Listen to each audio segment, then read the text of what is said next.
Hello, and welcome to Capital Compass. We are the official podcast of the New York State Catholic Conference. I'm your host, Gillian. Today, in episode 37, I'll be talking with Mother Mary Concepta and Sister Virginia Joy about the Ministries of the Sisters of Life.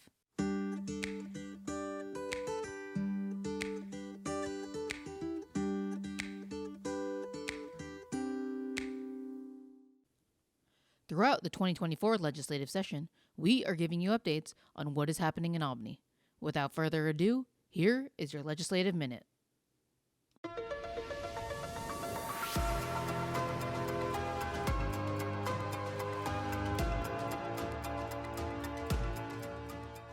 Welcome to the Legislative Minute. I'm your host, Gillian. Today, recording the Legislative Minute is Tuesday, March 26th, 2024. It's crunch time in Albany for the New York State budget as lawmakers race to meet the March 31st deadline.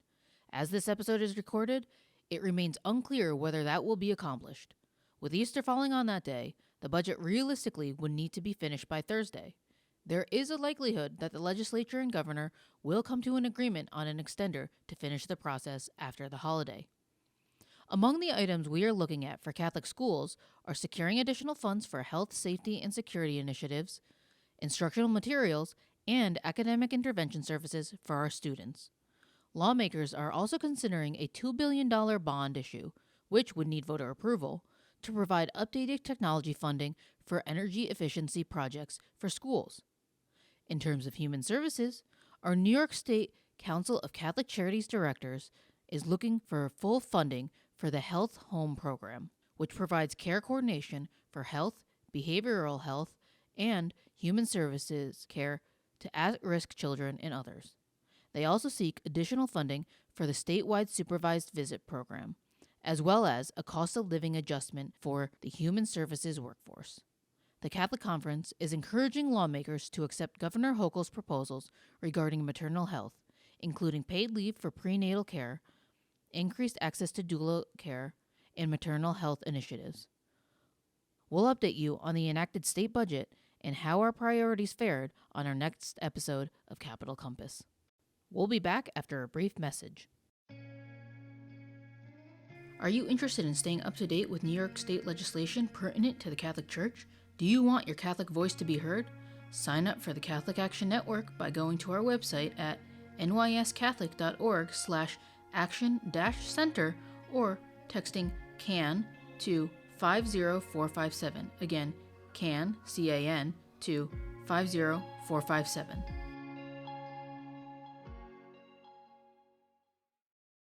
Founded by the late Cardinal John O'Connor in 1991, the Congregation of the Sisters of Life was created to promote the sanctity of human life. Mother Agnes Mary Donovan was among the first to join and became the first Superior General in 1993. After 30 years of service, Mother Agnes Mary stepped down from her leadership role. Joining us today on the podcast is her successor, Mother Mary Concepta, who assumed the role of Superior General of the Sisters of Life on June 1st of 2023, and Sister Virginia Joy, who previously served as Director of the Respect Life Office for the Archdiocese of New York. Welcome to the show. Thank you. Yeah, thanks for having us. So this is my first interview with two people, so I am very excited. Awesome.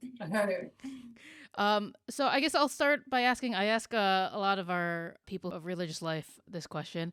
What's your vocation story? What attracted you to the Sisters of Life? You know, I know there are so many religious orders to choose from. Kind of what made you form your decision to join the Sisters? Well, this is Mother Mary Concepta sharing. I grew up in a family with 7 siblings, and my parents were very open to life and really formed that in my heart, that openness and knowing that every pregnant woman, every unborn child, every person is unique and sacred and unrepeatable. So that really was formed in me as a little girl. Even to the extent that my mom often we would pick up pregnant women on our way to high school because my mom was committed that those that were going to be choosing life as young teenagers, that they would be able to finish their high school diploma. So, which was often a temptation to drop out when you're pregnant as a young person. So, so that was kind of the what I was formed in.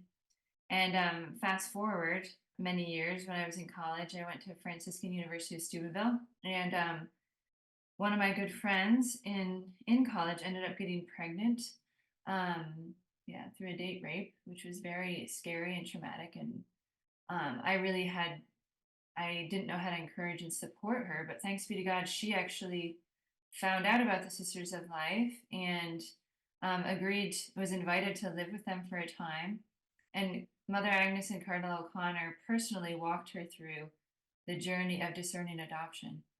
And ultimately, that was what she felt God was asking her to do, the way in which she was going to live her maternity for this little girl. And so when she, made that entrustment and came back to school, she wouldn't stop encouraging me to visit the Sisters of Life. And I did not think I had a vocation, but nonetheless, she was relentless. And I did, over a series of visits and a discernment retreat, come to understand that God was inviting me to this vocation. And because of just my natural, disposition towards pro-life and upholding the dignity of the human person, it seemed like a natural fit. And just being given the freedom through God's unconditional love of me to make that choice for him. So that was kind of how my journey in coming to know about the sisters was really through a friend of mine who was in a situation where she needed that support. So That's beautiful. Do you want to tell your vocation story, Sister? Sure. Yeah. I know I got a little time. I got some time to think about it as Mother was explaining her own. So yeah, I grew up in the South, not exposed to religious at all, but I went to Catholic grade school and learned about abortion. I don't know the exact time I learned about it, but I remember being pretty young and just just the sorrow of having an understanding of what abortion was. And I remember going with my parents to pray outside of abortion clinics when I was young. And I can remember specifically, though, in middle school, we had a parish mission and, different talk every night. And, the last thing I wanted to do in middle school is be at a parish mission, but my parents had me go. And this particular night, a woman came up to the front of the church who was going to be speaking. And I knew her. Her kids went to my school. She was friends with my mom. And it was obvious once she faced the congregation that she had been crying. And it came to be that her talk was about forgiveness and God's mercy. And she proceeded to basically tell the story of her own past abortions in college and the experience that she had. And I'll never forget one thing she said. Here she is. She was in college, gets pregnant, very afraid, doesn't know who she can tell. She and the boyfriend, they think the only option is abortion. And she remembers praying and just looking kind of frantically as they drove to the abortion clinic, looking for a sign. And I remember she said a bumper sticker would have stopped me. She wasn't trying to blame anyone, but she just how desperate she was to be told by someone, you have another choice, you have another option. And I was so profoundly struck by that, and it just stayed with me. And certainly never thought, I had a vocation to religious life. I too went to Franciscan University a couple years after Mother Mary Concepta, and again was a business major, wasn't thinking religious life. And after college, worked with teenagers. I worked with pregnant teens in Los Angeles, troubled teens in Wyoming, and as a high school counselor eventually back home. And again, seeing this question in teenagers, that this wrestling with my value, my worth, and the charism of life that we take as a fourth vow, giving our lives to this. It's it kind of expresses itself through service to pregnant women and vulnerable women, but all of us need this charism of life to really know that we're each chosen, wanted, loved, necessary. So when I heard about the Sisters of Life and received really a vocational grace that God was calling me, it only made sense that this was the charism that stirred my heart, and I knew I was being called to lay down my life so that others might live, as the cardinal would say. The sisters were founded to promote the sanctity of life. That can sound very broad. So I know you guys have a lot of ministries. Can you tell us about the different ways the sisters live out their mission? Yeah, I think we would say, we were really founded by Cardinal O'Connor to be this powerhouse of maternal love. in the world, and primarily through prayer and fasting, asceticism of religious life. And so we really, our prayer is what fuels who we are and what we do in proclaiming the sacredness of the human person. And so obviously that love is poured out in our ministries and our apostolates, in which many surround actual, hands-on material support for women that are pregnant in our visitation missions here in New York and Toronto, Phoenix, and Philadelphia. But we serve women all across the country, and here in a special way at Sacred Heart of Jesus Convent, which is a holy respite for women to come and actually live with us during their pregnancy that are in particularly challenging circumstances. So I'll let Sister Benita talk about that. Yeah, so we're really privileged here. Obviously, we're serving hundreds of women who are in crisis, of pregnant and in need, and some of them are able to come and live with us as our guests, we call them. We're not a maternity home, we're not a program, we're not here to kind of fix them or solve their problems, but really we're a place of love, to kind of receive them in love. And people kind of have this notion of the sisters of life, that we get to hold babies all day, but we say, we love the mothers so that they can love their children. And so that's really who we're mothering. And what a privilege, the holy respite is for these women to, at a moment of major transition, maybe major crisis, a major turning point in their life, what they need is a place of peace to receive the gift that they've been entrusted with, the gift of their maternity, the gift of their child, and to really kind of reclaim their life in a new way. And so we are really privileged to get to just see women come back to life as they mother their children. We should just mention too, because it's a unique mission, I think, in our culture today, but so much needed, that we have a beautiful ministry of healing and reconciliation to those who've suffered abortion.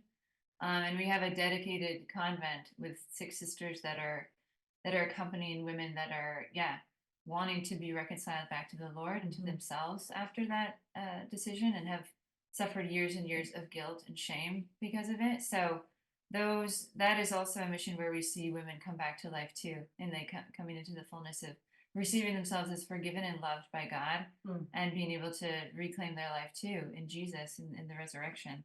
So it's beautiful to see their healing journey as well. No, I think that's a really important thing to highlight, because a lot of people, I feel immediately when they think of Catholics, anti-abortion, but we're a lot more than that, as with looking at your ministries and all the abortion healing that the Catholic Church wants for people. Yeah, I think, we, like you, Gillian, kind of like you're just saying, you can't talk about serving pregnant women without talking about those who are suffering the effects of abortion in their life. So that's, we always talk about both, because they're both so in need of our care, our love, and the Lord wants in all of these lives. Now, can you tell us a little bit more about the Sacred Heart of Jesus? Because I know I am interviewing you guys and you're in there right now. Sure. I'm trying to think. What do you want to know, Gillian? Actually, this was Cardinal O'Connor himself opened this house. It's within walking distance of St. Patrick's Cathedral. He physically moved stuff in himself, and would walk down here from the cathedral. And he established this mission in his lifetime, which is particularly special in terms of all of our missions, really. That this one he saw such a need for.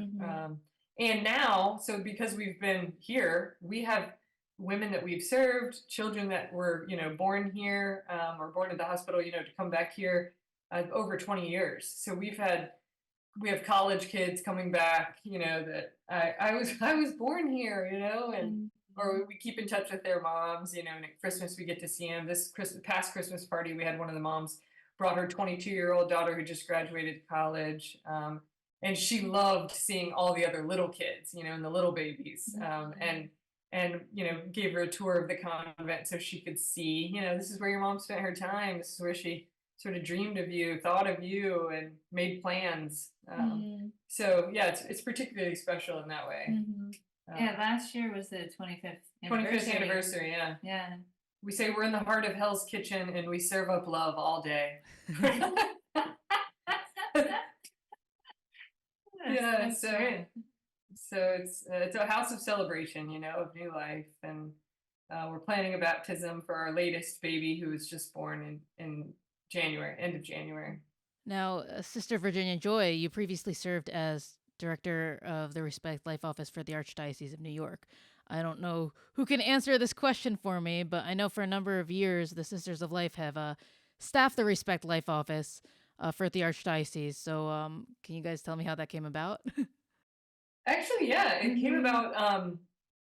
You know, it's funny. I haven't been out of the office. I'm not up on my years, but it was through Cardinal Egan, actually, here in New York, who invited us to run at the time Family Life and Respect Life. So it's been I think it's been over 20 years. I think it was around 2004.